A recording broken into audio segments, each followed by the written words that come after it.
अस्सलामुअलैकुम, hope you guys are fine. Welcome back to my YouTube channel. आज के lecture में हम यूनिट 11 थर्मल ट्रांसफॉर्मेशन इसकी थ्योरी को कवर करने की कोशिश करेंगे। इस चैप्टर की जो वीडियो है वो 2 पार्ट में आपको देखने को मिलेगी। ये फर्स्ट पार्ट है। फर्स्ट पार्ट में हम शॉर्ट लेक्चर करेंगे जिसमें कि तमाम जो फर्स्ट इसका हाफ है पेज नंबर 60 से पहले पहले तक वो सारे टॉपिक्स जो हैं जिनको हम शॉर्टली लेक्चर की फॉर्म में कर सकते हैं वो सब हम इस लेक्चर में करेंगे, और जो बाकी रिमेनिंग पार्ट है वो हम पेज 60 से ऑनवर्ड जो लेटेंट हीट का टॉपिक है वो सब हम पार्ट 2 में करेंगे जो थोड़ा सा लेंथी है। तो हम इसको स्टार्ट करते हैं। सबसे पहले आपने क्या करना है कि जब ये लेक्चर आपने लेना है साथ में आपने बुक खोलनी है, ठीक है। जो मैं लेक्चर में बता रही हूँ आपने साथ साथ वो बुक से उसको पढ़ते जाना है, उसको नोट करते जाना है, रीड करना है बुक से। तो अगर आपकी बुक का जो चैप्टर है 11 थर्मल ट्रांसफॉर्मेशन, इसका हम फर्स्ट पेज जब ओपन करते हैं तो आपको सबसे पहला टॉपिक 11.1 जो दिखाई देता है वो क्या है, kinetic theory of matter. Kinetic theory of matter में क्या है, सॉलिड, लिक्विड और गैसेस, ये 3 जो स्टेट्स हैं मैटर की, इनकी आपको कुछ प्रॉपर्टीज़ बताई हुई हैं, ठीक है। अगर आप सॉलिड्स में देखेंगे तो सॉलिड्स में आपको क्या बताया हुआ है उसकी मैंने समरी यहाँ पे लिख दिया है। सबसे पहले आपको पार्टिकल्स की अरेंजमेंट बताई हुई है कि सॉलिड्स में जो पार्टिकल्स हैं वो काफ़ी क्लोजली पैक्ड होते हैं, ठीक है। उनमें स्पेसेस नहीं होती, वो क्लोजली पैक्ड हैं। जब वो क्लोजली पैक्ड हैं इसका क्या मतलब है कि उन्होंने जो है वो वॉल्यूम बहुत कम ऑक्यूपाई किया हुआ है, ठीक है। तो उनकी फिर डेंसिटी हाई होती है। डेंसिटी का फार्मूला क्या होता है, मास ओवर वॉल्यूम। जब पार्टिकल्स ने बहुत थोड़ी सी स्पेस ली हुई है, बहुत थोड़ा सा वॉल्यूम ऑक्यूपाई किया हुआ है, तो ऑब्वियसली उनकी डेंसिटी फिर हाई हो जाती है। तो जो सॉलिड्स हैं आपको उनके पार्टिकल की अरेंजमेंट बता दी, उनकी डेंसिटी के बारे में बता दिया, फिर ये बताया हुआ उसके बाद कि सॉलिड के पार्टिकल्स में जो अट्रैक्टिव फोर्सेस हैं वो काफ़ी स्ट्रॉन्ग होती हैं। क्यों, देखिए जब उनके पार्टिकल्स बहुत क्लोज हैं आपस में, उनमें स्पेसिस नहीं है, तो इसका यही मतलब है कि इनको किस चीज़ ने बाइंड करके रखा हुआ है, किस चीज़ ने जोड़ के रखा हुआ है, वो है अट्रैक्टिव फोर्सेस। अट्रैक्टिव फोर्सेस इनमें स्ट्रॉन्ग है, इस वजह से इनके मॉलिक्यूल्स जो हैं आपस में इतने क्लोज होते हैं। और फोर्थ पॉइंट जो है वो एब्जॉर्प्शन के बारे में बताया हुआ है कि जो पार्टिकल्स हैं सॉलिड के वो हीट को एब्जॉर्ब करते हैं, उनकी जो वाइब्रेशनल काइनेटिक एनर्जी है या जो एम्पलीट्यूड है उनकी वाइब्रेशन का वो इंक्रीज़ होना शुरू हो जाता है। ये पार्टिकल्स पुश करते हैं एक दूसरे को और इनके दरमियान गैप आना शुरू हो जाता है और इस वजह से उनमें जो है वो एक्सपेंशन देखने को मिलती है। तो ये सब कुछ सॉलिड में एक्सप्लेन किया हुआ है। फिर आगे आपको लिक्विड्स जो दिया हुआ है उसको अगर आप बुक से देखेंगे तो उसमें अगेन आपको पार्टिकल्स की अरेंजमेंट का बताया हुआ है। इनमें स्पेसेस ज़्यादा होती हैं, मोर होती हैं एज़ कम्पेयर टू सॉलिड्स। यानी कि अगर ये इस तरह से हमने सॉलिड के पार्टिकल्स को ड्रॉ किया था तो हम ये कहेंगे कि लिक्विड के पार्टिकल्स जो है वो उनमें कुछ स्पेसेस होती हैं। सॉलिड्स के बिल्कुल क्लोजली जो है वो पैक हुए हुए थे, लिक्विड के जो है उनमें स्पेसेस हैं, ज़्यादा हैं एज़ कम्पेयर टू सॉलिड। फिर इनकी डेंसिटी लो होती है एज़ कम्पेयर टू सॉलिड्स। इनकी अट्रैक्टिव फोर्सेस भी वीक होती हैं, इसी वजह से तो इनमें स्पेसेस होती हैं। और इनका फोर्थ जो प्रॉपर्टी है वो ऊपर वाले सॉलिड से काफ़ी डिफरेंट है, जो कि उसमें नहीं होती। क्या है कि लिक्विड्स जो है वो ईजिली फ्लो कर सकते हैं। वो किस वजह से इनमें ये इफेक्ट हमें देखने को मिलता है कि इनके पार्टिकल्स जो हैं वो उनमें स्पेसेस प्रेजेंट होती हैं, लेयर्स की फॉर्म में ये प्रेजेंट होते हैं और ये फ्लो कर सकते हैं। इस तरह से आप बुक में देख लें तो इसी तरह से सब कुछ आपको बताया हुआ है। लिक्विड के पार्टिकल्स जो है वो फ्लो करते हैं, जब हम लिक्विड को हीट करते हैं इनके अट्रैक्टिव फोर्सेस मजीद डिक्रीज होती है और इनके पार्टिकल्स की मूवमेंट होना स्टार्ट हो जाती है। इसके बाद गैसेस के बारे में पढ़ लेते हैं। गैसेस में भी अगेन यही बताया हुआ है, पार्टिकल्स की अरेंजमेंट का बताया हुआ है कि इनके पार्टिकल्स में मोर स्पेसेस है, सबसे ज़्यादा स्पेसेस इनमें है, ठीक है। अगर इस सॉलिड को हमने इस तरह से बताया, लिक्विड को इस तरह से ड्रॉ किया, तो हम गैसेस के बारे में ये बोलते हैं कि इनमें बहुत ज़्यादा स्पेसेस है, इतनी स्पेसेस है, ठीक है। एक मॉलिक्यूल से दूसरे मॉलिक्यूल का इतना फासला है। और ये तो मैं सिर्फ ड्रॉ करके आपको एक आइडिया दे रही हूँ, ऐसा नहीं है कि मॉलिक्यूल सारे इतने अच्छे तरीके से एक लाइन में जो है वो अरेंज हुए भी होते हैं, ठीक है। और डेंसिटी इनकी मजीद लो होती है, सबसे ज़्यादा डेंसिटी कम इनकी होती है, ठीक है। गैसेस के जो पार्टिकल्स हैं गैसेस की डेंसिटी सबसे लो होती है, फिर लिक्विड की होती है और सबसे ज़्यादा सॉलिड की डेंसिटी होती है। फिर इनके अट्रैक्टिव फोर्सेस का जिक्र किया गया कि इनके अट्रैक्टिव फोर्सेस इन दोनों के मुकाबले में वीक होती हैं। और गैसेस के जो मॉलिक्यूल है वो इनकी कोलिजन होती है, रैंडम मोशन में होते हैं, ठीक है। कोलिजन से ये फिर एक दूसरे पे प्रेशर भी एक्सर्ट करवाते हैं। या जिस सिलेंडर में, जिस भी कंटेनर में हम इनको फिल करते हैं उसकी वॉल पे भी जो गैस के मॉलिक्यूल हैं वो प्रेशर एक्सर्ट कर रहे होते हैं। तो ये सब गैसेस के जो टॉपिक है उसमें ये बता दिया है। इसके बाद अब अगर आप अपनी बुक में अगली हेडिंग देखेंगे तो वो क्या है, changing states of matter. Changing states of matter में क्या है कि इसके साथ आपको एक फिगर दी हुई है, फिगर 11.2। इसमें जो हमें ये दिखाया हुआ है सॉलिड दिखाया हुआ है, फिर लिक्विड और फिर ऊपर वेपर। इसमें क्या है कि हमने ये 3 स्टेट्स जो है मैटर की, सॉलिड, लिक्विड और वेपर या गैस, इन मैटर एक फॉर्म से दूसरी फॉर्म में कैसे चेंज हो रहा है वो हमें यहाँ पे जो है वो दिखाया हुआ है। सबसे पहले क्या है कि फ्रीजिंग क्या होती है। फ्रीजिंग लिक्विड जब सॉलिड में चेंज होता है और जिस टेम्परेचर पे होता है उसको हम फ्रीजिंग पॉइंट बोलते हैं। मेल्टिंग क्या होती है, सॉलिड का लिक्विड में चेंज होना और जिस टेम्परेचर पे ये प्रोसेस हो रहा होता है उसको मेल्टिंग पॉइंट बोला जाता है। जो डिफरेंट मटेरियल्स हैं हर किसी का अपना फ्रीजिंग पॉइंट है, हर किसी का अपना मेल्टिंग पॉइंट है। चेंजेस जब लिक्विड और गैसेस, ये फेज चेंज जो आ रहा है यानी कि लिक्विड से जब गैस में कोई भी मटीरियल चेंज होता है, फेज चेंज होता है, तो इसमें हमें 3 फेनोमेनास देखने को मिलते हैं। वेपोराइजेशन जिसमें लिक्विड गैस में चेंज होती है, एवापोरेशन लिक्विड गैस में चेंज होता है, कंडेंसेशन गैस का लिक्विड में चेंज होना। अब वेपोराइजेशन और एवापोरेशन दोनों फिनोमेनास में काम सेम हो रहा है, तो इनमें क्या फ़र्क है? फ़र्क इसमें काफ़ी ज़्यादा डिफरेंसेस हैं जो कि आपको इसी चैप्टर में थोड़ा सा आगे जाके देखने को मिलेंगे। काफ़ी पॉइंट्स बताए हुए हैं यहाँ पे। जो बेसिकली टेम्परेचर के लिहाज से हम पढ़े थे ना कि फ्रीजिंग जो है एक खास टेम्परेचर पे हो रही है जिसको फ्रीजिंग पॉइंट बोलते हैं, और मेल्टिंग पॉइंट पे।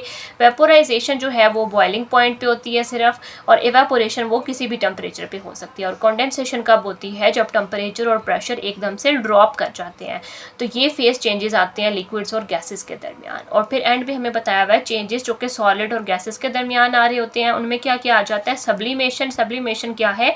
सॉलिड जब डायरेक्टली गैस में चेंज हो जाता है, इसकी एग्जांपल ड्राई आइस से जो स्मोक फॉर्मेशन है वो इसकी एग्जांपल आ जाती है। और फेज चेंजेस सॉलिड और गैसेस के जो है उनमें सब्लिमेशन के अलावा एक और जो है वो डेपोजिशन है। डेपोजिशन गैस का सॉलिड में चेंज होना है और इसकी एग्जांपल में फ्रॉस्ट फॉर्मेशन आ जाती है। अगला जो टॉपिक है बेसिकली वो थर्मल एक्सपेंशन है। ठीक है, 2 टॉपिक्स हम कर चुके हैं और ये 3rd टॉपिक है आपके बुक के अकॉर्डिंग। इसमें सबसे पहले हमें डेफिनेशन बता दिया। डेफिनेशन क्या है कि थर्मल का जो वर्ड है वो हीट के लिए यूज़ होता है। ठीक है, थर्मल मीन्स हीट, और एक्सपेंशन का मतलब है इंक्रीज इन साइज।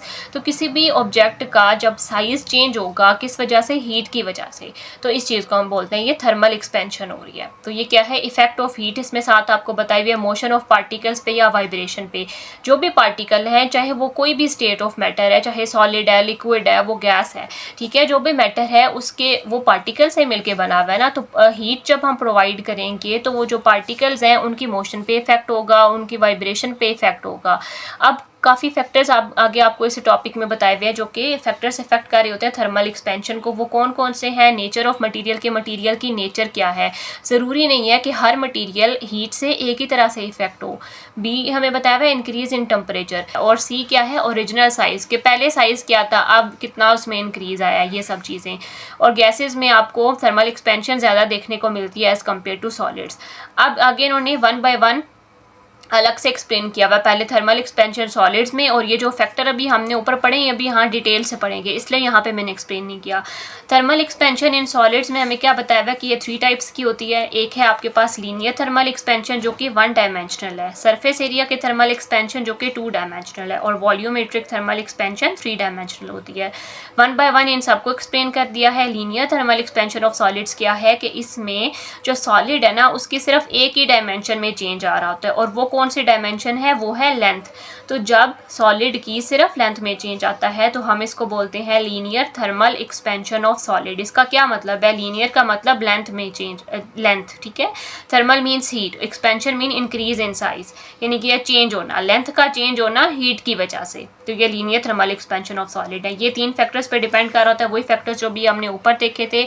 सबसे पहले क्या है? Increase in temperature. Increase in temperature का क्या मतलब है? वो ये कह रहे हैं कि थर्मल एक्सपेंशन जो है वो डायरेक्टली रिलेटेड है इंक्रीज इन टेम्परेचर के साथ। मिसाल के तौर पे आपके पास कोई भी सॉलिड है, आपने टेम्परेचर जो है पहले 10 डिग्री सिर्फ इंक्रीज करवाया है, ठीक है, 10 डिग्रीज के फैक्टर से आपने टेम्परेचर को इंक्रीज करवाया है, आपको उसका साइज जो है वो थोड़ा सा ज़्यादा देखने को मिला। मिसाल के तौर पे पहले आपके पास जो भी रॉड है उसकी जो लेंथ है वो 20 सेंटीमीटर है, ठीक है, जस्ट फॉर एग्जांपल। आपने उसका टेम्परेचर पहले जो है ना वो आप कह लें कि वो 10 था और अब आपने उसको 20 करवा दिया। अब आपने उसका टेम्परेचर 20 करवा दिया और पहले उसकी लेंथ जो है वो 20 थी और अब उसकी लेंथ आपने फ़र्ज़ किया कि वो अब जो है वो 30 तक होगी, ठीक है। अब आपने 10 डिग्री इंक्रीज़ करवाया और आपको उसकी लेंथ में चेंज भी 10 डिग्री के फ़र्क से ही देखने को मिल रहा है। बाद में आप क्या करते हैं, 10 के बजाय पहले उसका 10 जो है वो टेम्परेचर था, 10 डिग्री सी था, आपने उसका टेम्परेचर जो है 40 डिग्री सी करा दिया, ठीक है। अब उसकी लेंथ में फ़र्क पहले से ज़्यादा आएगा, पहले उसकी लेंथ 20 सेंटीमीटर थी ना, और फिर वो जब आपने 10 से 20 किया तो वो 20 से 30 होगी।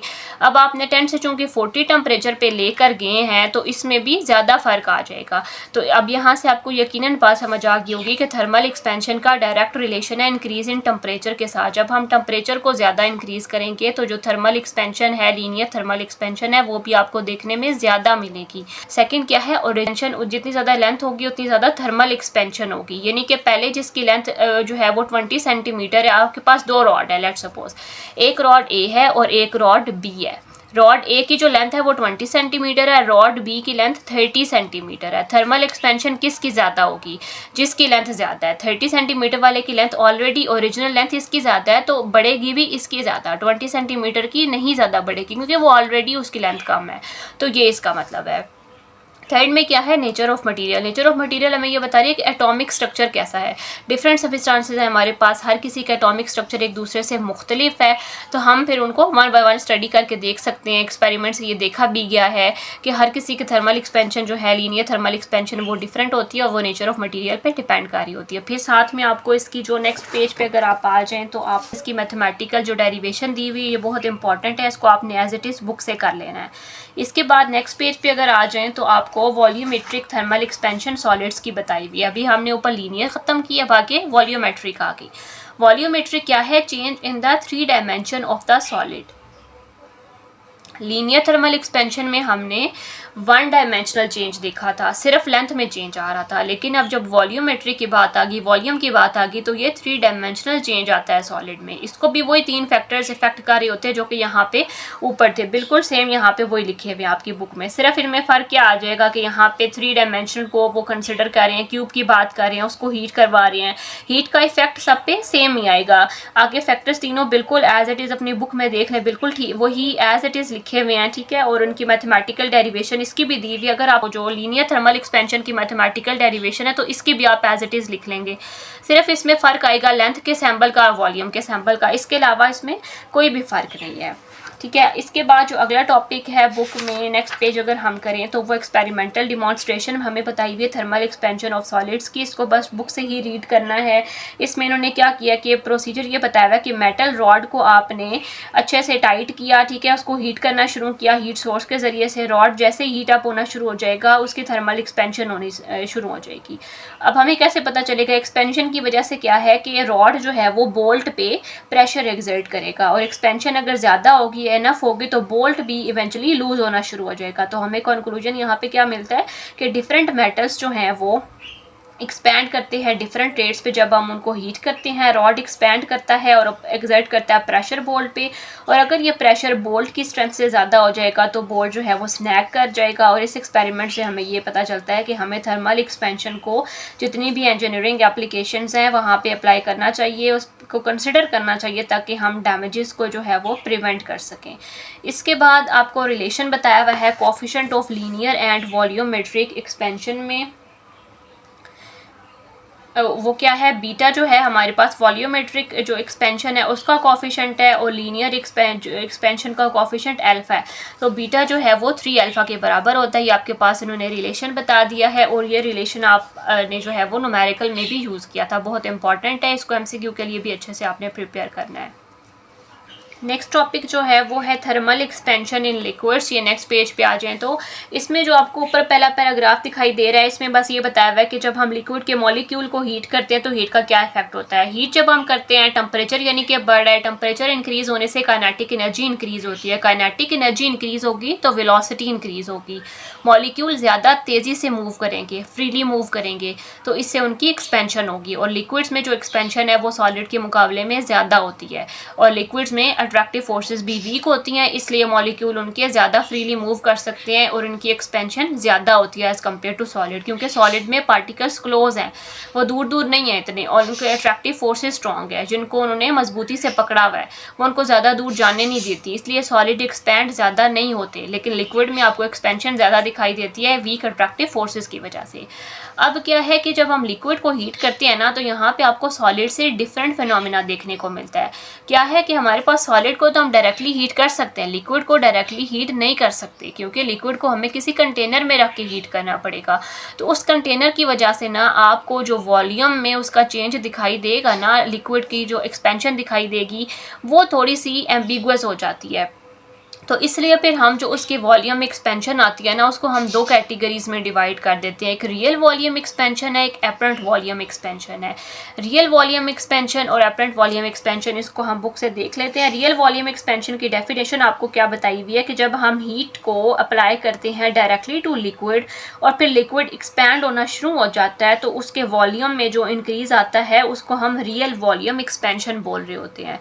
ठीक है, यानी कि यहाँ पे हमने कंटेनर की बात ही नहीं की, हम सिर्फ हीट का इफेक्ट लिक्विड पे स्टडी कर रहे हैं। हमने लिक्विड को हीट करना शुरू किया, उसका वॉल्यूम इनिशियली चेंज था, अब फाइनली चेंज हो जाएगा। उसमें जो फ़र्क आया है वो हम क्या कह रहे हैं, ये उसमें एक्सपेंशन आई है और इस चीज़ को हम रियल वॉल्यूम एक्सपेंशन बोल रहे हैं। ठीक है, और जो हमारे पास एपरेंट वॉल्यूम एक्सपेंशन है, इसके बारे में देख लेते हैं हमारी बुक क्या कह रही है। अब अगेन जो हमने वो बात की कंटेनर वाली, ठीक है, तो जो expansion of liquid apparently observed without considering the expansion of the container or vessel is called apparent expansion of the liquid। इसमें हम कंटेनर का जिक्र तो कर रहे हैं, ठीक है, अब कंटेनर की भी एक्सपेंशन होती है, तो इसमें हमने कंटेनर में रखा हुआ तो है लिक्विड, उसको हीट कर रहे हैं, लेकिन कंटेनर की एक्सपेंशन का जिक्र यहाँ पे नहीं होगा, सिर्फ कंटेनर का होगा कि जब हमने कंटेनर में लिक्विड को फिल किया हुआ है और फिर हम जब उसको हीट अप करते हैं तो लिक्विड के वॉल्यूम में जो चेंज आपको नज़र आता है वो एपरेंट वॉल्यूम एक्सपेंशन है।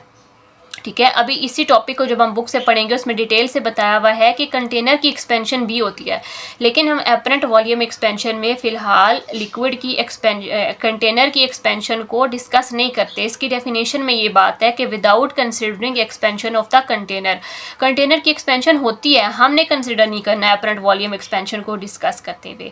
ठीक हो गया, तो हीट जब हम करते हैं लिक्विड को किसी कंटेनर में, लिक्विड के वॉल्यूम में चेंज आना है, ऑब्वियस सी बात है, तो वो जो चेंज है वो एपरेंट वॉल्यूम एक्सपेंशन उसको हम बोलते हैं। इसके लिए इन्होंने आपको एक एक्सपेरिमेंट बताया हुआ है, इसको हम देख लेते हैं, इसको स्टडी कर लेते हैं। साथ में आपने बुक से लाजमी देखना है, मैं बुक से ही पढ़ा रही हूँ। Take a coloured liquid in a neck glass flask as shown in the figure 11.8। ये आप देख लें, साथ में जो फ्लास्क दिखाई हुई है इसमें कलर्ड आपने लिक्विड लेना है। आप देख रहे हैं आप में कि आपके पास जो है वो इनिशियल लेवल जो है वो V1 से इन्होंने डिनोट किया हुआ है। ठीक है, V1 तक आपके पास लिक्विड है, यहाँ तक आपने फिल किया है। अब आपने हीट करना स्टार्ट कर दिया है फ्लास्क को बॉटम से, तो आप क्या देखेंगे कि सबसे पहले जो लिक्विड का लेवल है ना वो V2 पे आएगा और V2 V1 से नीचे है, यानी कि लेवल उसका पहले फॉल हुआ है। हीट करना स्टार्ट किया आपने, लिक्विड का लेवल फॉल हो गया, फिर फॉल होने के बाद वो राइज़ किया, और कितना राइज़ किया, जो इनिशियली V1 था उससे भी वो ऊपर गया है। ठीक है, पहले वो V1 पे था, V1 से वो नीचे V2 पे आया, फॉल किया है। फिर आपने उसको हीट कंटिन्यूसली जारी रखी, हीट आप देते रहे, प्रोवाइड करते रहे, वो फिर V2 से डायरेक्टली V3 पे राइज़ कर जाएगा। अब ये सब क्यों हुआ, इसके नीचे एक्सप्लेनेशन दी हुई है। रीज़न क्या है कि हीट जब आपने जिस वक्त स्टार्ट करना शुरू की ना, ठीक है, इनिशियली लेवल जो था वो V1 था, आपने हीट उसको स्टार्ट करना शुरू की तो ग्लास फ्लास्क जो है ना पहले उसकी एक्सपेंशन होगी, लिक्विड को तो बाद में हीट जाएगी ना, पहले कंटेनर को हीट जाएगी। तो हीट जब कंटेनर को गई, कंटेनर ग्लास का है, उसकी एक्सपेंशन होगी पहले, जब उसकी एक्सपेंशन हुई उसका वॉल्यूम इंक्रीज़ होगा, उसके वॉल्यूम इंक्रीज़ होने की वजह से लिक्विड का वॉल्यूम उसमें फॉल कर जाएगा। लिक्विड का वॉल्यूम पहले V1 था, अब वो V2 हो जाएगा। फिर हीट कंटिन्यू रही, ठीक है, हीट आपने प्रोवाइड की हुई, अभी तक आपने उसको रोका नहीं है। हीट अब जो है वो कंडक्ट होके लिक्विड तक पहुंचेगी। कंटेनर पहले हीट हुआ, कंटेनर का वॉल्यूम इंक्रीज़ हुआ, कंटेनर के वॉल्यूम इंक्रीज़ होने की वजह से लिक्विड का लेवल फॉल कर गया। फिर हीट कंडक्ट होके लिक्विड पे पहुंची, अब लिक्विड में जब पहुंची तो लिक्विड राइज करना शुरू किया और कहाँ तक पहुंचा, अबव V2। ठीक है, V2 से ऊपर गया, जैसे वो उसके इस तक हीट पहुंची थी, और कहाँ तक जाता है वो V3 के लेवल तक जाता है। साथ में डायग्राम लाजमी देखें। अब ये जो इंक्रीज़ आया है वॉल्यूम ऑफ लिक्विड में V1 से लेकर V2 तक, इसको एपरेंट एक्सपेंशन बोलेंगे। ठीक है, apparent expansion in the volume of the liquid. और जो एक्चुअली हीट ट्रांसफ़र हुई है लिक्विड को, कब हुई है ट्रांसफ़र, जब वो V2 के लेवल पे पहुंचा, वहाँ पे उसको पहुंचना स्टार्ट हुई। तो जो राइज आया है लेवल ऑफ लिक्विड में V2 से लेकर V3 में, ये real expansion of the liquid है। ठीक है, जो V1 से V2 आया वो कंटेनर की वजह से, कंटेनर की एक्सपेंशन की वजह से वो V1 से V2 में ड्रॉप ड्रॉप हुआ है, ठीक है, वो कंटेनर की वजह से हुआ। तो कंटेनर की वजह से जो भी हमने बात पढ़ी वो एपरेंट में पढ़ी, एपरेंट की डेफिनेशन में मैंने आपको ये बात बताई, यहाँ लिखी भी हुई है, ठीक है। कंटेनर को जब कंसिडर करना है, कंटेनर की एक्सपेंशन को आप जब देखेंगे कि कंटेनर की एक्सपेंशन हो रही है, वो एपरेंट वॉल्यूम एक्सपेंशन में आएगा, ठीक है। और जो V2 से V3 पे जाता है वो लिक्विड की अपनी असल एक्सपेंशन है, रियल एक्सपेंशन है, ठीक हो गया। और आगे फिर आपको इन्होंने इक्वेशंस दे दी हैं 11.8 जो है, इसमें इन्होंने एक्सपेंशंस जो हैं वो अभी जैसे आपने लेवल अपना लिक्विड का देखा, V1 कौन सा है, V2 कौन सा है, V3 कौन सा है, उन्हीं को यूज़ करते हुए ये इक्वेशंस बनाई हुई हैं। तो ये बहुत इंपॉर्टेंट टॉपिक है, इसको अच्छे से करना है, बहुत ईजी है। लेक्चर साथ साथ सुने और साथ साथ आप बुक से रीड करना है, बुक पे साथ साथ देखें, आपको बहुत आसानी से समझ आ जाएगा। नेक्स्ट जो टॉपिक है, अगले पेज पे चलें, एप्लीकेशन और कॉन्सिक्वेंसेस बताए हुए थर्मल एक्सपेंशन के रियल लाइफ में आपको देखने में क्या मिलते हैं। एप्लीकेशंस इसमें जो है वो 6 बताई हुई है और फिर नीचे कॉन्सिक्वेंसेस बताए हुए हैं। एप्लीकेशन 6 कौन से हैं? थर्मोमीटर की सबसे पहले बताई हुई है कि जो मर्करी और अल्कोहल थर्मोमीटर्स हैं उनमें एक्सपेंशन ऑफ लिक्विड का जो फिनोमेना है उसी को यूज़ किया जाता है और उसकी मदद से हम टेम्परेचर को मेजर करते हैं। किस तरह से कि टेम्परेचर जैसे जैसे इंक्रीज़ होता है तो लिक्विड की एक्सपेंशन होती है। तो हमने फिर क्या किया हुआ है कि एक स्टैंडर्ड रख लिया है कि कितनी लिक्विड में एक्सपेंशन आएगी तो ये कितने डिग्री टेम्परेचर में इंक्रीज हमें शो करवा रही होगी। तो इस हिसाब से टेम्परेचर को मेजर करने के लिए जो थर्मोमीटर है उनको कैलिब्रेट किया जाता है। फिर बी आपको जो सेकंड एप्लीकेशन है वो बायोमेटालिक स्ट्रिप्स की बताई हुई, जो थर्मोस्टेट्स और स्विचेस वगैरह हैं इनमें क्या होता है, बायोमेटल जो स्ट्रिप है उसमें 2 थिन स्ट्रिप्स होती हैं, वो डिफरेंट मेटल की होती है, जैसे कि ब्रास हो गया, आयरन हो गया, उनको ज्वाइन किया जाता है। स्ट्रिप को जब हम हीट करते हैं तो एक मेटल की स्ट्रिप ज़्यादा एक्सपैंड करेगी दूसरे मेटल के मुकाबले में, क्योंकि इन सब की थर्मल एक्सपेंशन ऑब्वियसली डिफरेंट होगी, डिफरेंट मटीरियल है। तो इसकी वजह से क्या होता है, अनइक्वल एक्सपेंशन चूँकि होती है तो स्ट्रिप जो है वो बेंड कर जाती है। तो जो बायोमेटल स्ट्रिप्स होती हैं इनको स्विचेस के तौर पर या थर्मोस्टेट के तौर पर यूज़ किया जाता है। इलेक्ट्रिक आयरन हो गया, बायोमेटल थर्मोस्टेट स्विच कंट्रोल है जो कि हीटिंग कॉइल के टेम्परेचर को मेजर करते हैं, कंट्रोल करते हैं। साथ में फिगर आपको दिखाई हुई है 11.9। तो ये जो इसकी शेप आपको दिखाई दे रही है ये इस थर्मल एक्सपेंशन को यहाँ पे यूज़ किया जाता है, उसको कंसिडर करके ये उसकी एप्लीकेशन है। नेक्स्ट पेज पे अगर आप आ जाएंगे तो आपको थर्ड जो इसकी एप्लीकेशन बताई हुई है वो एक्सपेंशन जॉइंट्स की है। इसमें क्या है कि हमारे पास जिस तरह से हमने एक एक्सरसाइज में क्वेश्चन था कि जो साइड वॉक्स हैं वो क्यों क्रैक कर जाती हैं, तो उसमें भी हमने यही रीज़न पढ़ा था कि एक्सपेंशन जॉइंट्स जो बेसिकली वहाँ पे इंजीनियर्स वगैरह हैं वो जब उसकी कंस्ट्रक्शन होती है तो वहाँ पे गैप्स रखे जाते हैं ताकि एक्सपेंशन होने के लिए वहाँ पे जो स्पेस चाहिए है वो वहाँ पे प्रोवाइड की जाती है। तो जो पर्पज़ एक्सपेंशन जॉइंट का वो ये है कि एक्सपेंशन जब हो या कॉन्ट्रैक्शन हो मटेरियल्स की टेम्परेचर के चेंजेस की वजह से तो उसको एकोमोडेट किया जा सके और जितना भी डैमेज है उससे प्रिवेंशन हो सकती है इसकी। नेक्स्ट जो एप्लीकेशन है opening cap of a bottle में इसमें बताया हुआ है कि अगर कोई भी बॉटल है जिसकी कैप को बहुत ज़्यादा टाइटली जो है वो टाइट एनफ हो चुकी है, वो खुल नहीं रही, तो आपने क्या करना है कि उसको हॉट वाटर में इमर्स करके रखना है 1 मिनट के लिए या थोड़ा सा ज़्यादा। इससे क्या होगा, मेटल कैप एक्सपेंड हो जाएगी, लूज़ हो जाएगी, तो उसको खोलना आसान हो जाएगा। इसके बाद पावर लाइंस वाली जो एप्लीकेशन है इसमें क्या बताया हुआ है, जो ओवरहेड ट्रांसमिशन लाइंस हैं उनको सर्टेन अमाउंट ऑफ सैग उनमें प्रोवाइड किया जाता है, बहुत टाइटली नहीं उनको बांधा जाता ताकि वो जब विंटर में कॉन्ट्रैक्ट करेंगी, समर में एक्सपेंड करेंगी तो वो स्नैपिंग ना। अगली जो एप्लीकेशन है वो क्या है, designing instruments and machinery. Different materials जो है वो हर कोई डिफरेंट तरीके से एक्सपैंड होता है, तो अंडरस्टैंड जब हम करेंगे थर्मल एक्सपेंशन को तो हम इस तरह से डिफरेंट जो प्रोड्यूस करा रहे हैं मशीनरी, इंस्ट्रूमेंट, जो भी चीज़ें बना रहे हैं उनको हम सेफ़ तरीके से चला सकेंगे, यूज़ कर सकेंगे। इसके बाद आगे कॉन्सिक्वेंसेस बता दिए हैं। कॉन्सिक्वेंसेस में हमें बताया हुआ है क्रैकिंग जो है कॉन्क्रीट की, short circuiting, leaks in pipes, wrong reading of instruments, damage to material. इस सब में क्या बताया हुआ है कि अगर हम इग्नोर करेंगे थर्मल एक्सपेंशन को कंस्ट्रक्शन के दौरान या जब हम मशीन्स को डिज़ाइन कर रहे हैं, इंस्ट्रूमेंट्स को डिज़ाइन कर रहे हैं, तो हमें ये तमाम प्रॉब्लम्स जो है ये देखने को मिलेंगे। सबसे पहले जो जैसे वो मैंने बताया कि एक्सरसाइज में हमने ये पढ़ा था जो क्रैक हो जाती है कंक्रीट की साइड वॉक्स की, वो बताया हुआ है। इसके अलावा शॉर्ट सर्किटिंग हो सकती है कि अगर जो हमने ये जो 5th नंबर वाली एप्लीकेशन पढ़ी है अगर इसमें हम कंसिडर नहीं करेंगे थर्मल एक्सपेंशन को तो ये कॉन्सिक्वेंसेस का हो सकता है, ठीक है। इसके अलावा पाइप्स वगैरह में लीक्स डेवलप हो सकते हैं। जो इंस्ट्रूमेंट्स हैं जिस तरह से कि हमारे पास थर्मोमीटर की जैसे एग्जांपल होगी, उस डिफरेंट मटेरियल्स हैं जो कि डैमेज हो सकते हैं अगर हम इसको कंसिडर नहीं करेंगे। इसके बाद नेक्स्ट पेज पे अगर आप आ जाएं तो आपको नेक्स्ट टॉपिक देखने को क्या मिलेगा, वो है जी इवेपोरेशन। इवेपोरेशन में सबसे पहले डेफिनेशन है। डेफिनेशन बहुत सिंपल सी है, क्या होता है कि लिक्विड का वेपर में चेंज होना या गैसियस स्टेट में चेंज होना वो इवेपोरेशन कहलाता है। और इवेपोरेशन का फिनोमेना एक सरफेस फिनोमेना है। सरफेस फिनोमेना का क्या मतलब है, ये MCQ भी है ना आपकी एक्सरसाइज में, कि इवेपोरेशन जो है वो सेंटर से होती है, सरफेस से होती है, टॉप लेवल से बॉटम से होती है, कौन से, तो उसमें ऑप्शन जो है वो सरफेस ही हमने करेक्ट किया था। उसका ये मतलब है हमारे पास अगर ये लिक्विड का कंटेनर है, ठीक है, तो जो सरफेस पे मॉलिक्यूल्स है ना ये इवेपोरेट होते हैं, नीचे वाले नहीं इवेपोरेट हो रहे। यहाँ पे भी तो मॉलिक्यूल्स प्रेजेंट हैं, लेकिन इवेपोरेशन के लिए सिर्फ ऊपर वाले जो सरफेस पे मॉलिक्यूल हैं वो लिक्विड से वेपर में चेंज हो रहे होते हैं। तो इवेपोरेशन जो है वो एक सरफेस फिनोमेना है। आगे आपको कॉजेज बताए हुए हैं इवेपोरेशन के, वो क्या है, difference in the kinetic energy of the molecule. इसको बुक से साथ साथ देखिए, वो सारा मैं रीज़न यहाँ पे एक्सप्लेन करूँगी।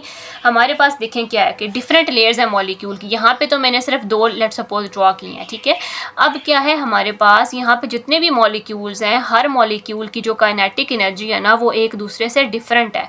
इन सब की काइनेटिक एनर्जी में फ़र्क है, डिफरेंस है। तो इवेपोरेशन इसी वजह से होती है कि इन सब की काइनेटिक एनर्जी में फ़र्क है। वो किस तरह से, जो हाई एनर्जी वाले मॉलिक्यूल्स होंगे ना, जिनका टेम्परेचर जितना ज़्यादा होगा, ठीक है, टेम्परेचर ज़्यादा होने से मिसाल के तौर पे जो सरफेस के ऊपर है इनका टेम्परेचर ज़्यादा होगा ना, इन पे हीट डायरेक्टली आके फॉल कर रही है, इनको ज़्यादा हीट आ रही है, टेम्परेचर इंक्रीज़ करेगा। टेम्परेचर का डायरेक्ट रिलेशन होता है काइनेटिक एनर्जी से, काइनेटिक एनर्जी का डायरेक्ट रिलेशन होता है वेलोसिटी के साथ। तो टेम्परेचर ज़्यादा, काइनेटिक एनर्जी ज़्यादा, वेलोसिटी ज़्यादा। तो जो हाई एनर्जी वाले मॉलिक्यूल हैं वो वेपर फॉर्म में, वेपर की फेज़ में ज़्यादा जल्दी से चेंज हो जाएंगे। क्यों? क्योंकि इनको एनर्जी चाहिए। एनर्जी कहाँ से मिल रही है? टेम्परेचर या जो हीट उनको एनर्जी प्रोवाइड कर रही है वो, ठीक है। तो हाई एनर्जी मॉलिक्यूल जो है वो एस्केप कर जाते हैं एटमॉस्फेयर में in the form of vapour. तो ये जो डिफरेंस है एनर्जी की इन सब मॉलिक्यूल की एनर्जीज में, उसकी वजह से जितने भी लिक्विड है वो सरफेस से वेपर की फॉर्म में जो है वो भाग जाती हैं, आप कह लें। तो ये इवेपोरेशन होगी, फिगर में साथ में दिखाया हुआ है। इसके बाद इवेपोरेशन जो है उसकी वजह से कूलिंग होती है। इसका क्या रीज़न है, मैंने अभी जैसे आपको बताया, काइनेटिक एनर्जी का डायरेक्ट रिलेशन है टेम्परेचर के साथ। वो मॉलिक्यूल जिनकी काइनेटिक एनर्जी ज़्यादा थी वो तो जल्दी से भाग गए, सरफेस से भाग के वो वेपर में चेंज हो गए, इवेपोरेट हो गए। पीछे कौन से रह गए? जिनकी एनर्जी कम थी। एनर्जी का डायरेक्ट रिलेशन है टेम्परेचर के साथ, तो जिनकी एनर्जी कम है उनका टेम्परेचर भी ऑब्वियसली पीछे कम रह जाएगा। तो इस वजह से इवेपोरेशन की वजह से कूलिंग हो रही होती है। और साथ में जो मॉलिक्यूल्स हाई काइनेटिक एनर्जी वाले होते हैं वो एस्केप कर जाते हैं हीट एनर्जी को एब्जॉर्ब करके, पीछे जो रह जाते हैं वो सारे लो काइनेटिक एनर्जी वाले रह जाते हैं। तो इस वजह से लो टेम्परेचर हो जाता है पीछे और हमें कूलिंग फील होती है। जहाँ पे भी इवेपोरेशन हो रही है वहाँ पे टेम्परेचर कम हो जाता है, ये इसका रीज़न आ जाता है। और साथ में यहाँ पे वो स्वेटिंग का फिनोमेना, उसका भी जिक्र किया गया कि स्वेट जो है वो बेसिकली वाटर ही है एक तरह से। तो स्वेट बॉडी से हीट को एब्जॉर्ब करके खुद इवेपोरेट हो जाता है। स्वेट के वो मॉलिक्यूल जिनकी काइनेटिक एनर्जी ज़्यादा होती है वो पहले इवेपोरेट होंगे और इसकी वजह से कूलिंग इफेक्ट आ रहा होता है। और इसी प्रिंसिपल को रेफ्रिजरेटर्स में या एयर कंडीशनिंग सिस्टम में भी यूज़ किया जाता है। और ये एक्सरसाइज में भी क्वेश्चन था, उसमें भी हमने इसका आंसर यही किया था। इसके बाद आपको फैक्टर्स बताए हुए हैं कि कौन कौन से फैक्टर्स हैं जो कि रेट ऑफ इवेपोरेशन को इफेक्ट कर रहे होते हैं। वो बेसिकली आपको टोटल यहाँ पे 4 फैक्टर्स बताए हुए हैं। इवेपोरेशन के 4 फैक्टर्स हैं, उनमें सबसे पहला फैक्टर टेम्परेचर है, देन सरफेस एरिया, ह्यूमिडिटी और विंड स्पीड। टेम्परेचर में ये बताया हुआ है कि टेम्परेचर का और रेट ऑफ इवेपोरेशन का डायरेक्ट रिलेशन है। जितना ज़्यादा टेम्परेचर होगा उतना रेट ऑफ इवेपोरेशन, उतनी ज़्यादा इवेपोरेशन होगी, क्योंकि टेम्परेचर का काइनेटिक एनर्जी से डायरेक्ट रिलेशन है। टेम्परेचर ज़्यादा, मॉलिक्यूल की काइनेटिक एनर्जी ज़्यादा। काइनेटिक एनर्जी ज़्यादा तो वो जल्दी से लिक्विड से गैसियस फेज में चेंज होंगे, उनकी इवेपोरेशन उतनी ज़्यादा होगी, ठीक है। इसकी एग्जांपल हमें क्या बताई हुई है कि जैसे हमारे पास वेट क्लोथ्स हैं, ठीक है, गीले कपड़े हैं, तो उनमें से सन शाइन जिस दिन पे है, ठीक है, टेम्परेचर थोड़ा ज़्यादा है तो वो कपड़े जल्दी सूख जाते हैं, वाटर उनमें से जल्दी इवेपोरेट हो जाता है। क्या रीज़न है? टेम्परेचर ज़्यादा है, काइनेटिक एनर्जी मॉलिक्यूल की ज़्यादा है, वो जल्दी से लिक्विड से गैसियस फेज में चेंज हो रहे हैं, इवेपोरेशन ज़्यादा हो रही है। सरफेस एरिया क्या भाई डायरेक्ट रिलेशन है रेट ऑफ इवेपोरेशन के साथ, ठीक है, ये इनका मैंने रिलेशन लिख लिया। सरफेस एरिया डायरेक्टली रिलेटेड है नंबर ऑफ मॉलिक्यूल्स इवेपोरेशन के साथ। वो क्या है कि हमारे पास जितना ज़्यादा सरफेस एरिया होगा नंबर ऑफ मॉलिक्यूल उतने ज़्यादा होंगे, ठीक है, और उतनी ज़्यादा इवेपोरेशन होगी। मिसाल के तौर पर जैसे गीले कपड़े हैं उनको जब हम स्ट्रेच आउट करते हैं, फैला कर आया जाता है उनको, तो वो जल्दी से सूख जाते हैं। अगर एज इट इज़ आप रख देंगे तो वो देर से सूखेंगे। तो ये इसका अच्छी एग्जांपल आपको यहाँ से समझ आ जाएगी। नेक्स्ट है ह्यूमिडिटी। ह्यूमिडिटी क्या है कि इसका इन्वर्स रिलेशन होता है रेट ऑफ इवेपोरेशन के साथ, ठीक है। लोअर ह्यूमिडिटी से क्या होगा, इंक्रीज़ हो जाता है रेट ऑफ इवेपोरेशन। जैसे फंक्शनिंग ऑफ रूम कूलर्स है, तो जैसे जून और जुलाई के मंथ में मोस्टली ह्यूमिडिटी कम है तो इवेपोरेशन ज़्यादा हो रही होती है, तो वो अच्छा काम कर जाती है। तो ह्यूमिडिटी का इन्वर्स रिलेशन है रेट ऑफ इवेपोरेशन के साथ। इसके बाद जो फोर्थ फैक्टर है वो है जी हवा की स्पीड। अगर हवा जो है ज़्यादा चल रही होगी तो इवेपोरेशन को वो स्पीड अप करा देगी, क्योंकि लिक्विड से जो मॉलिक्यूल है वो गैसियस फेज में जल्दी एंटर होंगे गैस इसकी वजह से, हवा की वजह से। जैसे वेट क्लॉथ्स हैं वो ड्राई होते हैं क्विकली जल्दी से, अगर हवा जिस दिन चल रही है उस दिन कपड़े जल्दी सूख जाएंगे एज़ कम्पेयर टू जिस दिन हवा नहीं है। तो ये भी इस पर इन्फ्लुएंस कर रही है। इसके बाद अब वो जो है इवेपोरेशन और बॉइलिंग का जो है वो डिफरेंस बताया हुआ, वो सारे फैक्टर्स यहाँ पे मैंने लिख दिए हैं। सबसे पहला फैक्टर है अकरेंस का, ठीक है, कि इवेपोरेशन कहाँ पे होती है और बॉइलिंग कहाँ पे हो रही होती है, कि बेसिकली लिक्विड में हो रही है, लेकिन लिक्विड की स्पेसिफिक बात आपने करनी है कि अकरेंस जो हमारे पास इवेपोरेशन है ना वो सिर्फ सरफेस पे हो रही होती है, लेकिन जो बॉइलिंग है वो थ्रू आउट द लिक्विड हो रही होती है। ये इसका मतलब है। टेम्परेचर में हमें ये बताया हुआ है कि जो इवेपोरेशन है वो किसी भी टेम्परेचर पे हो रही होती है, लेकिन बॉइलिंग एक खास टेम्परेचर पे होती है, हर टेम्परेचर पे नहीं होती। हर लिक्विड का अपना खास बॉइलिंग पॉइंट होता है। फिर एनर्जी सोर्स में क्या बताया हुआ है कि हमारे पास जो इवेपोरेशन है वो आसपास सिस्टम की एनर्जी को यूज़ करती है। बॉइलिंग में क्या होता है कि हमारे पास जो हम हीट सोर्स हम प्रोवाइड करेंगे लिक्विड को, वहाँ से एनर्जी उसको मिल रही होगी। फिर फोर्थ पे रेट या स्पीड के बारे में बताया हुआ है कि जो हमारे पास इवेपोरेशन है ये इसका रेट, इसकी स्पीड कम होती है, ये काफ़ी फैक्टर्स पे डिपेंड कर रही होती है। लेकिन जो बॉइलिंग है ये एक फास्ट प्रोसेस होता है, इसका रेट और इसकी स्पीड ज़्यादा होती है। फिर कंप्लीशन टाइम में हमें क्या बताया हुआ है कि जो इवेपोरेशन है ना वो काफ़ी ज़्यादा टाइम लेती है कंप्लीट होने में, लेकिन बॉइलिंग जो है वो एक क्विक फिनोमिना जल्दी से हो जाता है। इफेक्ट ऑफ प्रेशर का हमें क्या बताया हुआ है कि जो हमारे पास इवेपोरेशन है उसका एक्सटर्नल प्रेशर के साथ कोई भी लेना देना नहीं है, उसका कोई इन्फ्लुएंस नहीं होता है, लेकिन बॉइलिंग पॉइंट का ज़रूर इफेक्ट होता है प्रेशर पे। जैसे हम वो एग्जाम्पल पढ़ते आ रहे हैं, जो हमारे पास क्या है, हायर अल्टीट्यूड पे जो कुकिंग है उसका टेम्परेचर, जब हम कुकर में जो है फूड को कुक करते हैं तो वो 120 डिग्री सी वहाँ पे हमें देखने को मिलता है। या जो एग बॉइलिंग है उसका जो टेम्परेचर चेंज होना है या टाइम ऑफ कुकिंग है वो चेंज हो जाता है। तो वो बॉइलिंग का जो प्रेशर से रिलेशन है, एटमॉस्फेरिक प्रेशर से रिलेशन है, वो इन्फ्लुएंस कर रहा होता है। फॉर्मेशन ऑफ बबल में क्या बताया हुआ है कि हमारे पास इवेपोरेशन के दौरान कोई बबल फॉर्मेशन नहीं होती, लेकिन बॉइलिंग में बबल्स ऑब्वियसली दिखाई देते हैं। डिपेंडेंस ऑन सरफेस एरिया में हमें क्या बताया हुआ है कि जो हमारे पास टेम्परेचर इवेपोरेशन है उसका इफेक्ट होता है, उसके रेट पे इफेक्ट पड़ता है सरफेस एरिया का, जो इसके फैक्टर में भी हमने डिस्कस किया, लेकिन बॉइलिंग पे ऐसा कोई भी इफेक्ट नहीं है। और लास्ट जो है effect on temperature of surrounding, जो हमारे पास इवेपोरेशन है वो कूलिंग कॉज करवाती है सराउंडिंग्स में, और बॉइलिंग का क्या है कि ये टेम्परेचर ऑफ सराउंडिंग को इंक्रीज़ करवा देती है। ये इन दोनों में, इनके दोनों के काफ़ी फैक्टर्स हैं जो कि दोनों में डिफरेंस है, इनको बहुत अच्छे से कर लेना। इसके बाद एप्लीकेशंस इवेपोरेशन की बताई हुई हैं, बहुत इंपॉर्टेंट है। फर्स्ट पैराग्राफ में कूलिंग्स की बेसिस बताई हुई है, उसमें ये लिखा हुआ है कि रेफ्रिजरेटर्स में इवेपोरेशन जो है करवाई जाती है लिक्विफाइड गैस की। पहले CFCs यूज़ किए जाते थे, क्लोरोफ्लोरोकार्बन्स, और अब जो है कोई और रेफ्रिजरेंट मटीरियल यूज़ किया जाता है जो कि हीट को एब्जॉर्ब करके कूलिंग इफेक्ट प्रोड्यूस कर देता है। इसके बाद सेकेंड पैराग्राफ में ये बताया हुआ है कि जो हम क्लोरोफ्लोरोकार्बन्स यूज़ करते थे उनके हार्मफुल इफेक्ट्स बताए हुए हैं, कि जो CFCs है वो ओजोन लेयर को डिप्लीट करवा रहे हैं अपर एटमॉस्फेयर में, और उसकी वजह से UV रेज जो है वो ज़्यादा आ रही हैं हमारी अर्थ तक, और लिविंग थिंग्स जितने भी हैं उन पे हार्मफुल इफेक्ट हैं UV रेज के। तो इसलिए CFCs का यूज़ जो है उसको प्रोहिबिट कर दिया गया है, और उसको हमने रिप्लेस कर दिया है काफ़ी इन्वायरमेंट फ्रेंडली सब्सटेंसेस के साथ, जैसा कि अमोनिया, वाटर, हाइड्रोकार्बन, ये तमाम चीज़ें आ गई। फिर इसके बाद आपको थर्ड पैराग्राफ में जो आगे सब कुछ लिखा हुआ है, 3 छोटे छोटे पैराग्राफ बनाए हुए हैं, उसमें मैकेनिज्म कूलिंग का बताया हुआ है। वो क्या मैकेनिज्म है वो मैंने ये समराइज़ कर दिया है। रेफ्रिजरेंट है आपके पास एक मटेरियल है, ठीक है, वो इवेपोरेटिव कॉइल में होता है, ठीक है, इवेपोरेटिव कॉइल में होता है, और वो इवेपोरेट होना शुरू हो जाता है। इवेपोरेट कैसे होता है? एनर्जी अब्जॉर्ब करके। कौन सी एनर्जी? हीट एनर्जी अब्जॉर्ब करेगा। कहाँ से अब्जॉर्ब करेगा? वार्म एयर से। वार्म एयर से हीट एनर्जी को अब्जॉर्ब करके इवेपोरेट खुद हो जाएगा और हीट रिलीज़ करता है आउटसाइड। जो हीट इसने आउटसाइड रिलीज़ की और फिर इसकी कंडेंसेशन हो जाएगी लिक्विड में, और ये साइकिल इस तरह से कंटिन्यू रहेगा, टेम्परेचर इस तरह से मेंटेन रहता है। ये सारी 3 लाइनों में ये लिखा हुआ है कि जो रेफ्रिजरेटर है उसमें एक कॉइल है जिसको इवेपोरेशन कॉइल बोला जाता है। उस इवेपोरेशन कॉइल को एक मटेरियल से फिल किया गया है लो प्रेशर पे। जब वार्म एयर जो कि इनसाइड द फ्रिज है वो इस इवेपोरेटर कॉइल के साथ कांटेक्ट में आती है, तो इवेपोरेटर कॉइल के अंदर क्या है? रेफ्रिजरेंट है, वो मटेरियल है, वो इस इवेपोरेटर कॉइल से हीट को एब्जॉर्ब करके इसको गैस में चेंज करवा देता है। फिर इसकी वजह से इस लिक्विड से गैस में चेंज होने की वजह से इनसाइड ऑफ द फ्रिज में कूलिंग आ जाती है। क्यों? क्योंकि रेफ्रिजरेंट ने वो सारी हीट एब्जॉर्ब कर ली ना, जितनी भी हीट थी, और अब वो इनसाइड ऑफ द फ्रिज को कूल कर देगा।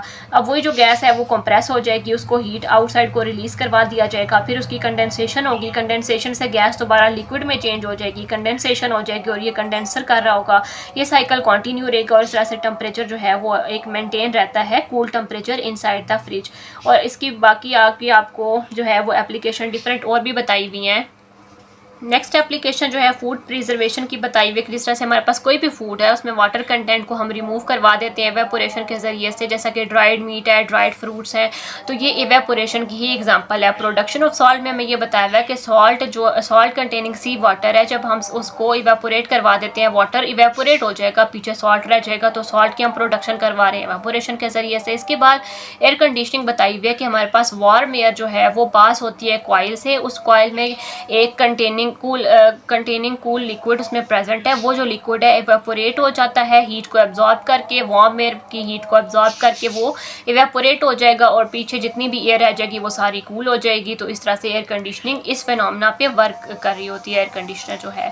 फीवर कंट्रोल किस तरह से एप्लीकेशन ऑफ इवेपोरेशन में आ सकता है कि फीवर में क्या है, वेट क्लॉथ को जो प्लेस किया जाता है फोरहेड पे, तो वाटर जो है वेट क्लॉथ में वो एब्जॉर्ब करेगा हमारी बॉडी की जो हीट है, हमारे फोरहेड पे जो हीट है, और खुद वो इवेपोरेट हो जाएगा। तो इस तरीके से क्या है कि हीट को सारी को वो निकाल लेगा, वो एब्जॉर्ब कर लेगा और टेम्परेचर काफ़ी हद तक कम हो जाता है।